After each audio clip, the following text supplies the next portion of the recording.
Assalamualaikum warahmatullahi wabarakatuh.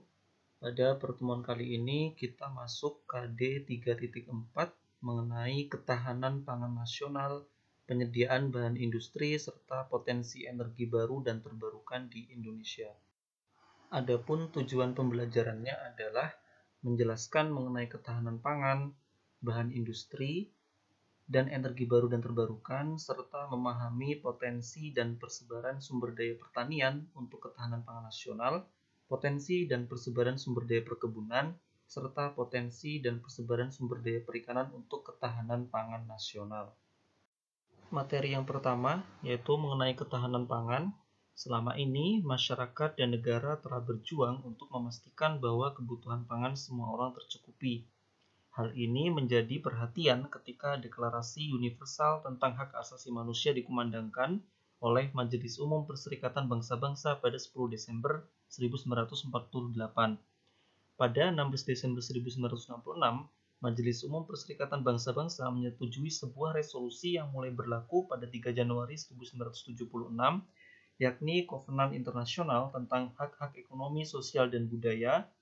Meningkatnya permintaan dari LSM dan berbagai gerakan sosial di seluruh dunia untuk implementasi penuh hak atas makanan akhirnya mendorong FAO atau Badan Pangan Dunia untuk mengorganisasikan pertemuan puncak para pemimpin dunia di World Food Summit di Roma pada November 1996.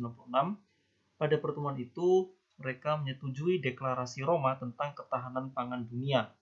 Deklarasi ini didasari oleh kesadaran akan situasi yang tidak dapat ditoleransi ketika kebutuhan gizi lebih dari 800 juta orang di seluruh dunia tidak terpenuhi.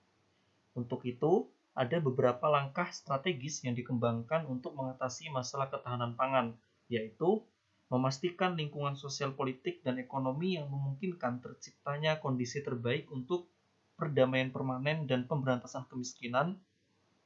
Hal ini berdasarkan partisipasi penuh dan setara antara perempuan dan laki-laki, menerapkan kebijakan untuk memberantas kemiskinan dan ketidaksetaraan, perbaikan akses fisik dan ekonomi setiap saat pun harus dilakukan, mengikuti kebijakan dan praktik pangan, pertanian, perikanan, kehutanan, dan pembangunan perdesaan berkelanjutan.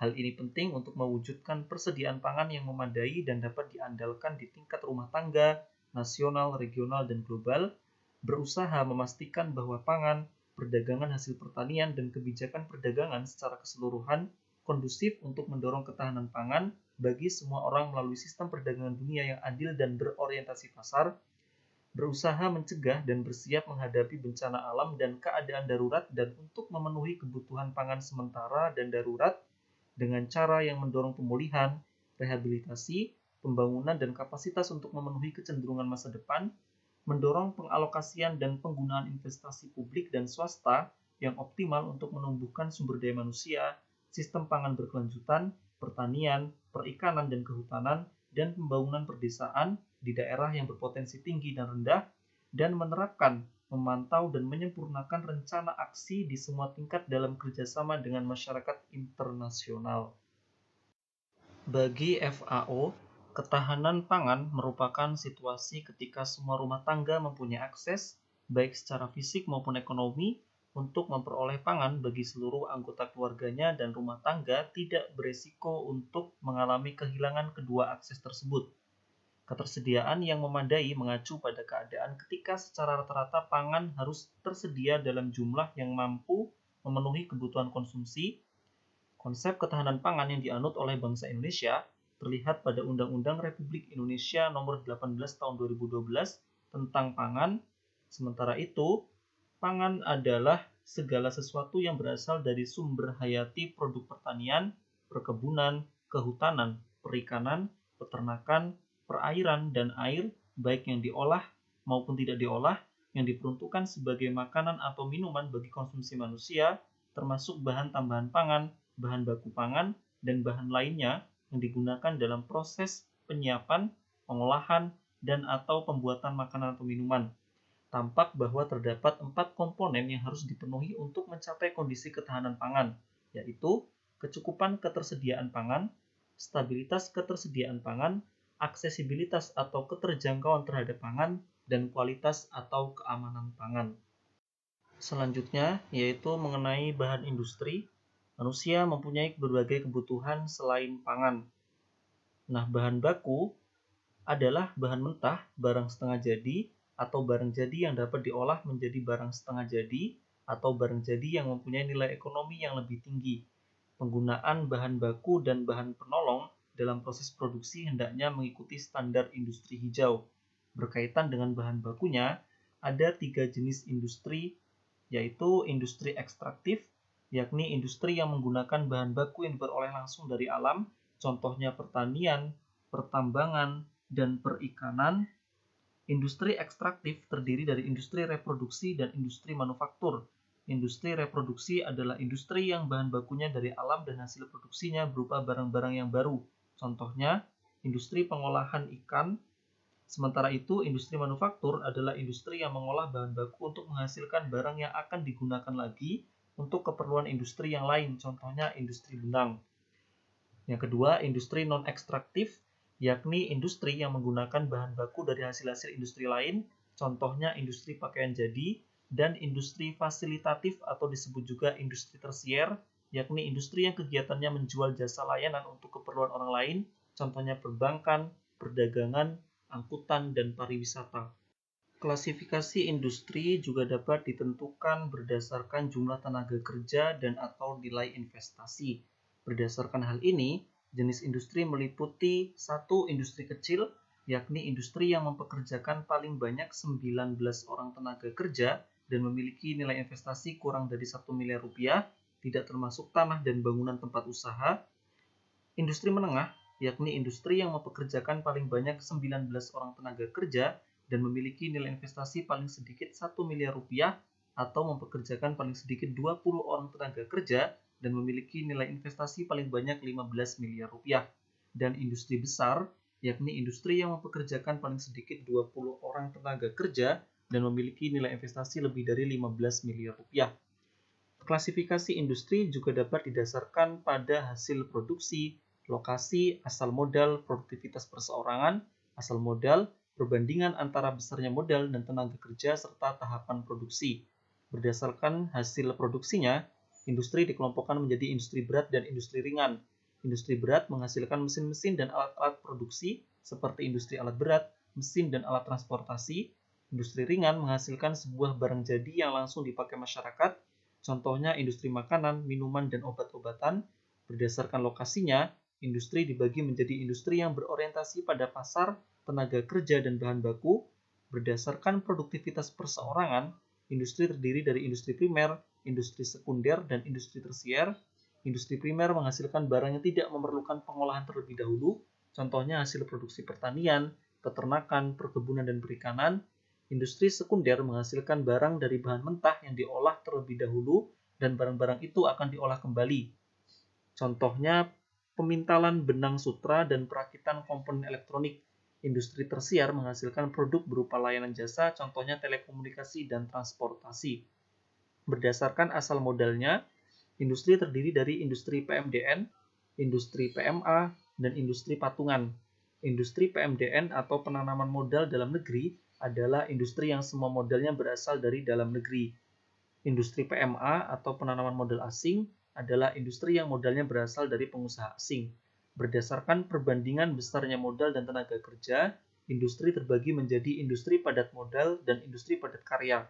Industri padat modal adalah industri yang dibangun dengan modal besar, sementara itu industri padat karya adalah industri yang membutuhkan tenaga kerja yang relatif banyak. Berdasarkan tahapan produksi, industri dibedakan menjadi industri hulu dan industri hilir. Industri hulu hanya mengolah bahan mentah menjadi barang setengah jadi. Industri ini hanya menyediakan bahan baku untuk industri yang lain, contohnya kayu lapis, industri aluminium, dan industri baja. Sementara itu, industri hilir mengolah barang setengah jadi menjadi barang jadi, sehingga barang yang dihasilkan dapat langsung dipakai atau dinikmati oleh konsumen. Contohnya industri otomotif dan industri mebel. Berdasarkan klasifikasi Kementerian Perindustrian, industri dibedakan menjadi industri kimia dasar, industri mesin dan logam dasar, aneka industri, dan industri kecil. Industri kimia antara lain industri semen dan industri pupuk, industri mesin dan logam dasar antara lain industri baja, industri mesin tekstil, dan industri alat komunikasi, aneka industri antara lain industri makanan dan minuman, Industri kecil antara lain industri tahu dan tempe. Ada 12 kelompok industri di Indonesia. Ke-12 kelompok itu adalah industri pengolahan pangan, industri tekstil, industri barang kulit, industri pengolahan kayu, industri pengolahan kertas, industri kimia farmasi, industri pengolahan karet, industri barang galian bukan logam, industri pengolahan logam, industri peralatan, industri pertambangan, dan industri pariwisata. Materi selanjutnya yaitu energi baru dan terbarukan.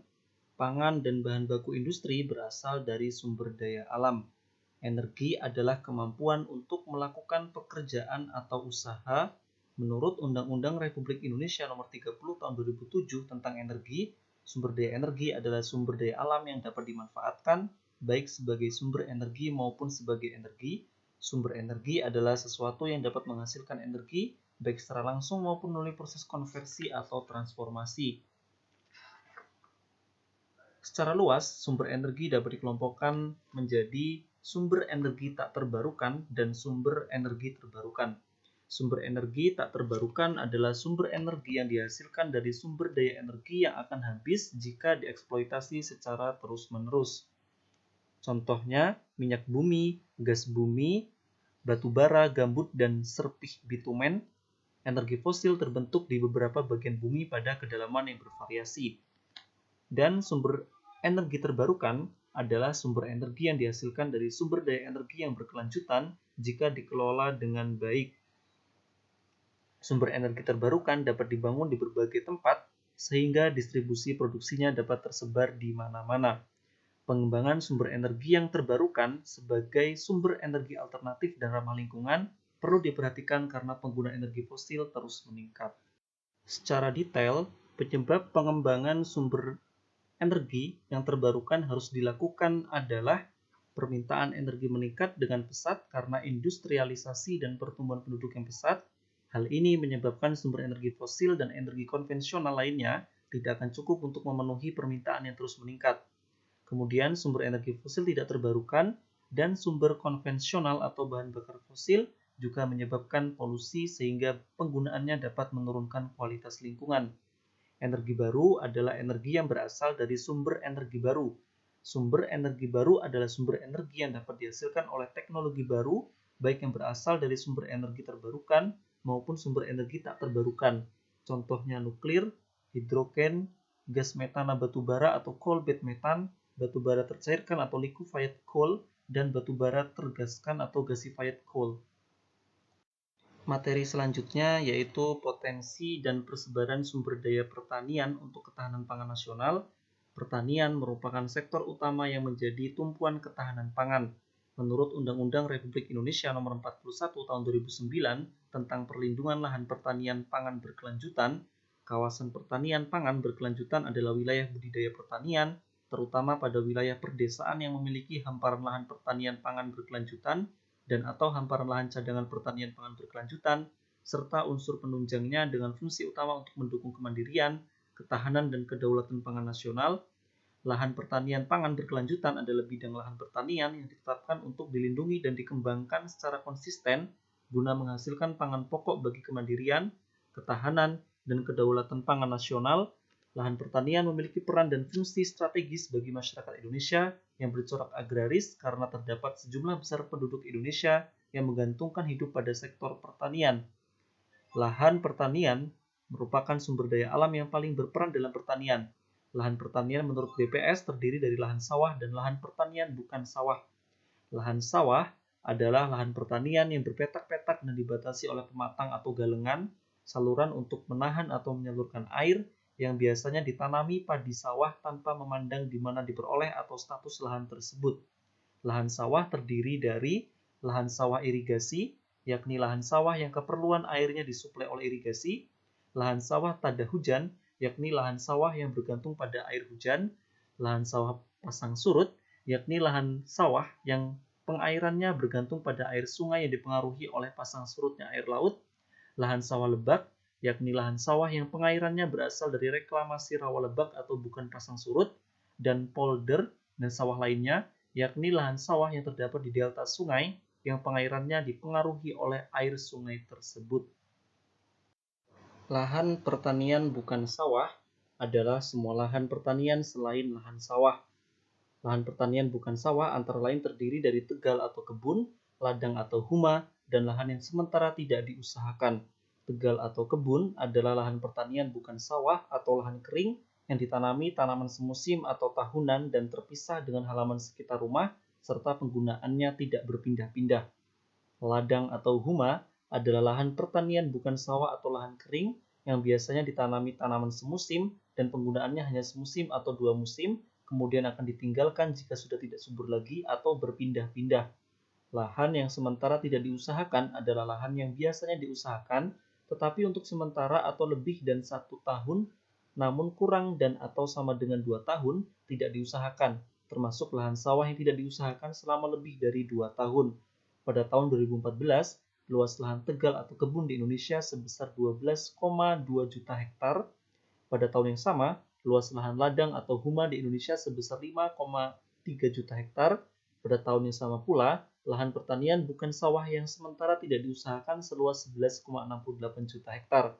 Lahan pertanian ini menghasilkan berbagai hasil pertanian seperti tanaman pangan dan tanaman hortikultura.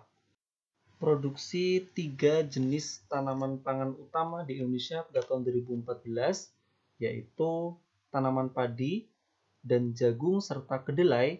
Ini paling banyak diproduksi dari Provinsi Jawa Timur dengan masing-masing 12,3 juta ton padi, 5,7 juta ton jagung, dan 355,4 ribu ton kedelai. Kemudian produksi tanaman buah-buahan, 3 buah-buahan utama yaitu pisang, nanas, dan mangga. Adapun buah pisang dan nanas paling banyak diproduksi di Provinsi Lampung dengan masing-masing 1,4 juta ton pisang dan 560 ribu ton nanas. Sedangkan mangga banyak diproduksi di Provinsi Jawa Timur dengan produksi 922,7 ribu ton. Kemudian produksi tanaman sayur-sayuran dari 3 jenis sayuran utama yaitu kubis, kentang, dan bawang merah. Kesemuanya diproduksi paling banyak di Provinsi Jawa Tengah dengan masing-masing 358,3 ribu ton kubis, 292,2 ribu ton kentang, dan 519,3 ribu ton bawang merah. Kemudian produksi tanaman florikultura atau berupa bebungaan, 3 jenis bunga utama yaitu krisan, mawar, dan sedap malam. Bunga krisan paling banyak diproduksi di Provinsi Jawa Barat dengan 209,2 juta ton krisan, dan bunga mawar serta bunga sedap malam banyak diproduksi di Provinsi Jawa Timur dengan masing-masing 122,6 ton mawar dan 62,5 juta ton sedap malam. Dan yang terakhir yaitu produksi tanaman biofarmaka, yaitu tanaman rempah atau obat. 3 jenis tanaman utama yaitu jahe, kunyit, dan laos atau lengkuas.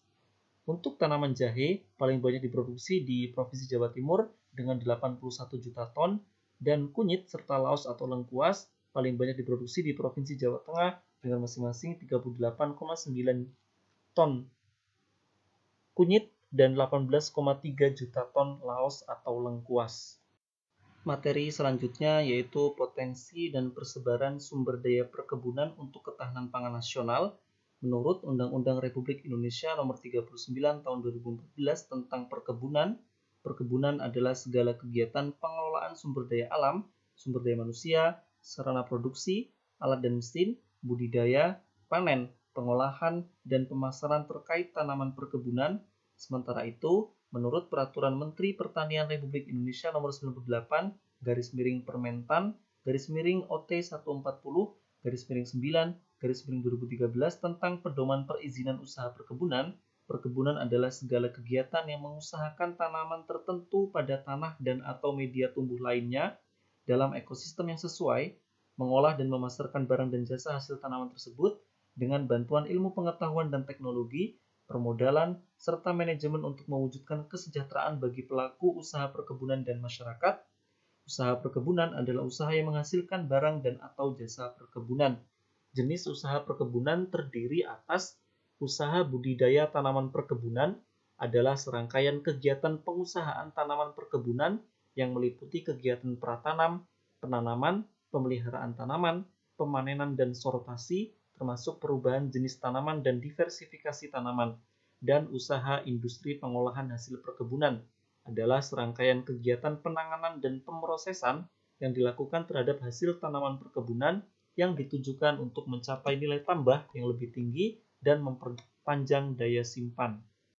Menurut jenis tanamannya, perkebunan dapat dibedakan atas perkebunan dengan tanaman musim adalah perkebunan di mana tanaman yang dikelola merupakan tanaman budidaya dengan umur yang pendek, contohnya perkebunan tembakau, tebu, serai wangi, jara kepiar, dan nilam, dan perkebunan tanaman tahunan adalah perkebunan di mana tanaman yang dikelola pada umumnya berumur lebih dari 1 tahun dan pemungutan hasilnya dilakukan lebih dari 1 kali.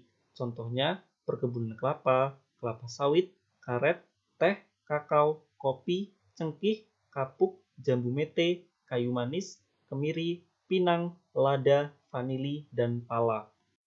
Berdasarkan pengolahannya, perkebunan dapat dibedakan menjadi perkebunan besar, yakni usaha budidaya tanaman yang dikelola oleh perusahaan yang berbadan hukum secara komersial dengan luas lahan yang sangat luas, modal yang besar, dan teknologi yang maju.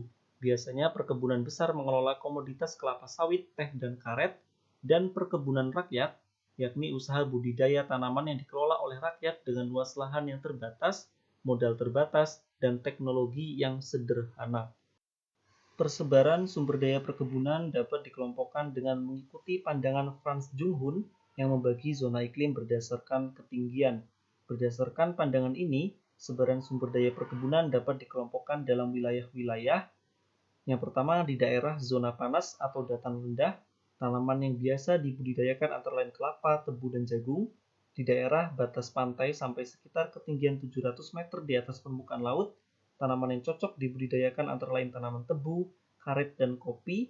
Di daerah dengan ketinggian sekitar 700 sampai 1500 meter di atas permukaan laut, tanaman yang dapat dibudidayakan antara lain teh, kina, dan tanaman hortikultura. Dalam lampiran keputusan Menteri Pertanian Republik Indonesia nomor 46 /KPTS /PD-300/1/2015 tentang penetapan kawasan perkebunan nasional, ditetapkanlah kawasan perkebunan nasional untuk 11 komoditas perkebunan. Kriteria khusus kawasan perkebunan mencakup berbagai aspek teknis yang bersifat spesifik komoditas, baik untuk tanaman tahunan, tanaman semusim, serta tanaman rempah dan penyegar. Kriteria khusus kawasan perkebunan adalah pengusahaan perkebunan dilakukan dalam bentuk usaha perkebunan rakyat atau usaha perkebunan besar.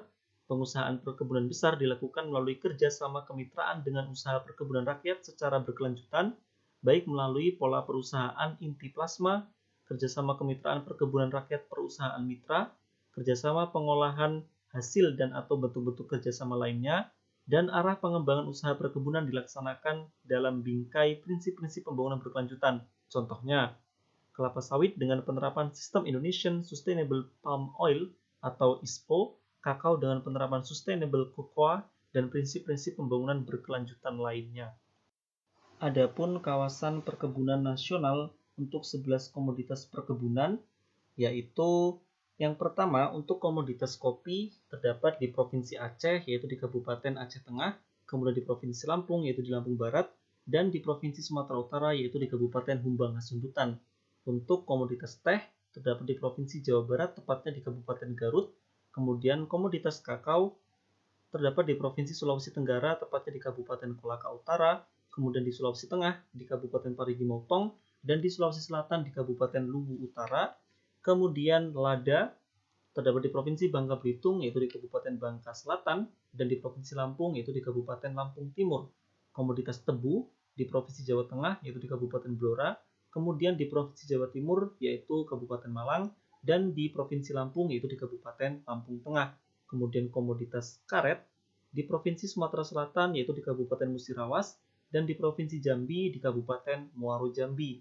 Kemudian yang lainnya ada komoditas kelapa sawit di Kabupaten Kota Waringin Barat, Provinsi Kalimantan Tengah, dan di Kabupaten Rokan Hilir, Provinsi Riau. Kemudian komoditas kelapa di Kabupaten Halmahera Utara, Provinsi Maluku Utara, dan di Kabupaten Minahasa Selatan, Provinsi Sulawesi Utara, kemudian komoditas jambu mete di Kabupaten Alor, Provinsi Nusa Tenggara Timur, dan di Kabupaten Bima, Provinsi Nusa Tenggara Barat, komoditas pala di Kabupaten Sitaro, Provinsi Sulawesi Utara, Kabupaten Halmahera Tengah, Maluku Utara, dan di Kabupaten Maluku Tengah, Provinsi Maluku, dan komoditas cengkih terdapat di Kabupaten Halmahera Utara, Provinsi Maluku Utara, Kabupaten Minahasa Selatan, Provinsi Sulawesi Selatan, dan Kabupaten Toli-Toli, Provinsi Sulawesi Tengah.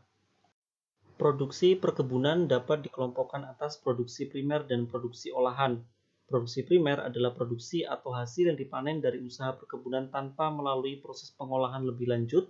Sementara itu, produksi olahan adalah produksi primer yang telah diolah menjadi suatu bentuk barang jadi atau barang setengah jadi, sehingga nilai ekonomisnya lebih tinggi. Produksi perkebunan besar Indonesia menurut jenis tanaman pada tahun 2014 didominasi oleh minyak sawit.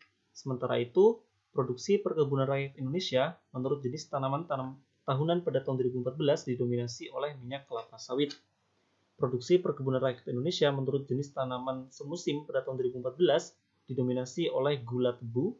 Produksi kelapa sawit pada tahun 2014 mencapai 29,3 juta ton. Produksi tanaman perkebunan di setiap provinsi pada tahun 2014 menunjukkan beberapa provinsi dengan produksi tanaman perkebunan paling besar, yaitu kelapa sawit di Provinsi Riau mencapai 6.993,2 ton, kemudian kelapa di Provinsi Riau mencapai 421,7 ribu ton, kemudian karet di Provinsi Sumatera Selatan mencapai 947,9 ribu ton, kemudian tebu di Provinsi Jawa Timur mencapai 1.260,6 ton, kemudian kakao di Provinsi Sulawesi Tengah mencapai 161.500 ton, kemudian kopi di Provinsi Sumatera Selatan mencapai 135.300 ton, kemudian teh di Provinsi Jawa Barat mencapai 105.300 ton, dan produksi tembakau terbesar di Provinsi Jawa Timur dengan 108.100 ton. Materi yang terakhir yaitu mengenai potensi dan persebaran sumber daya perikanan untuk ketahanan pangan nasional. Lautan Indonesia sangatlah luas. Perairan yang berada di bawah kedaulatan dan yurisdiksi Negara Kesatuan Republik Indonesia dan zona ekonomi eksklusif Indonesia serta laut lepas berdasarkan ketentuan internasional memang mengandung sumber daya ikan dan lahan pembudidayaan ikan yang potensial. Kegiatan perikanan di Indonesia terdiri dari perikanan budidaya dan perikanan tangkap. Perikanan tangkap adalah semua kegiatan untuk memperoleh ikan di perairan yang tidak dalam keadaan dibudidayakan dengan alat atau cara apapun, termasuk kegiatan yang menggunakan kapal untuk memuat, mengangkut, menyimpan, mendinginkan, menangani, mengolah, dan atau mengawetkannya. Adapun produksi perikanan tangkap menurut provinsi pada tahun 2013 menunjukkan dua kategori utama, yaitu perikanan laut dan perikanan umum, perikanan perairan umum. Adapun untuk perikanan laut paling banyak diproduksi di Provinsi Maluku mencapai 551.812 ton, dan perikanan pada perairan umum banyak diproduksi di Provinsi Kalimantan Selatan yang mencapai 65.014 ton. Potensi dan persebaran sumber daya perikanan dapat dilihat pada 11 wilayah pengelolaan perikanan negara Republik Indonesia atau WPP NRI. Ke-11 wilayah itu adalah WPP NRI 571 meliputi perairan Selat Malaka dan Laut Andaman, WPP NRI 572 meliputi perairan Samudra Hindia sebelah barat Sumatera dari Aceh hingga Lampung dan Selat Sunda, kemudian WPP NRI 573 meliputi perairan Samudra Hindia sebelah selatan Jawa, mencakup Banten, Jawa Barat, Jawa Tengah, Daerah Istimewa Yogyakarta, dan Jawa Timur, sebelah selatan hingga sebelah selatan Nusa Tenggara, yaitu di Nusa Tenggara Barat dan Nusa Tenggara Timur, serta Laut Sawu di Nusa Tenggara Timur dan Laut Timur bagian barat di Nusa Tenggara Timur. WPP NRI 711 meliputi perairan Selat Karimata di antara Pulau Sumatera dan Pulau Kalimantan, Laut Natuna di Provinsi Kepulauan Riau, dan Laut Tiongkok Selatan di utara Provinsi Kepulauan Riau. WPP NRI 712 meliputi perairan Laut Jawa yang mencakup di perairan provinsi-provinsi di Sumatera, Jawa, Kalimantan, Sulawesi, kemudian Bali, dan WPP NRI 713 meliputi perairan Selat Makassar di antara Pulau Kalimantan dan Sulawesi, Teluk Bone di Provinsi Sulawesi Selatan dan Sulawesi Tenggara, Laut Flores di utara Bali, Nusa Tenggara Barat dan Nusa Tenggara Timur, serta di selatan Sulawesi Selatan dan Sulawesi Tenggara dan di barat Maluku, dan Laut Bali di utara Pulau Bali. Wilayah pengelolaan perikanan negara Republik Indonesia yang lainnya, yaitu WPP NRI 714 meliputi perairan Teluk Tolo di timur Sulawesi Tengah dan Laut Banda. WPP NRI 715 meliputi perairan Teluk Tomini di Provinsi Sulawesi Tengah dan Gorontalo, Laut Maluku, Laut Halmahera, Laut Seram, dan Teluk Berau di Provinsi Papua Barat. WPP NRI 716 meliputi perairan Laut Sulawesi dan sebelah utara Pulau Halmahera, Maluku Utara. WPP NRI 717 meliputi perairan Teluk Cendrawasih di utara Papua Barat dan Papua dan Samudra Pasifik. Dan WPP NRI 718 meliputi perairan Laut Aru, Laut Arafuru, dan Laut Timor bagian timur.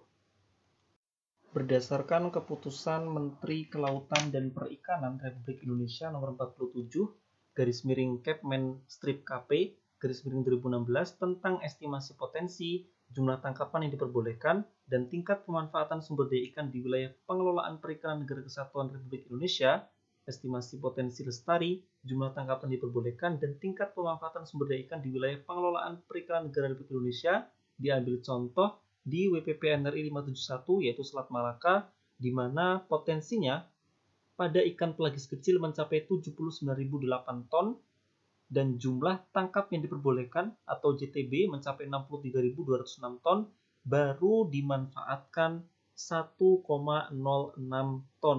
Dan ini sangat miris ya, bahwasanya potensi yang ada, kemudian jumlah batas tangkap yang cukup besar, baru bisa dimanfaatkan belum ada 1%-nya. Hal ini dikarenakan tingkat peralatan dari nelayan kita yang masih kurang, kemudian belum adanya perhatian dari pemerintah mengenai nelayan merupakan wajah utama dari sebuah bangsa maritim yang kita kenal sebagai Negara Kesatuan Republik Indonesia. Selanjutnya yaitu perikanan budidaya, merupakan kegiatan untuk memproduksi biota atau organisme akuatik di lingkungan terkendali dalam rangka mendapatkan keuntungan atau profit.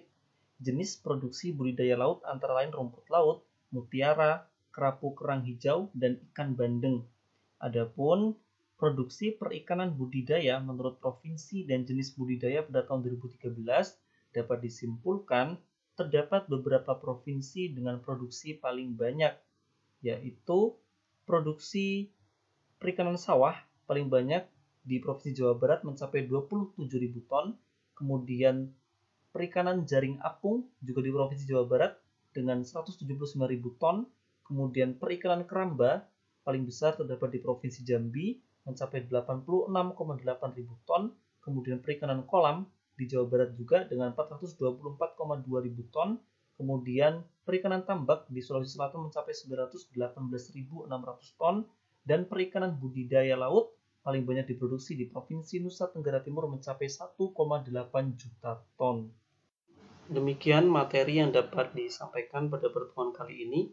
Mohon maaf jikalau ada kekurangan dalam penjelasan. Akhiri, Assalamualaikum warahmatullahi wabarakatuh.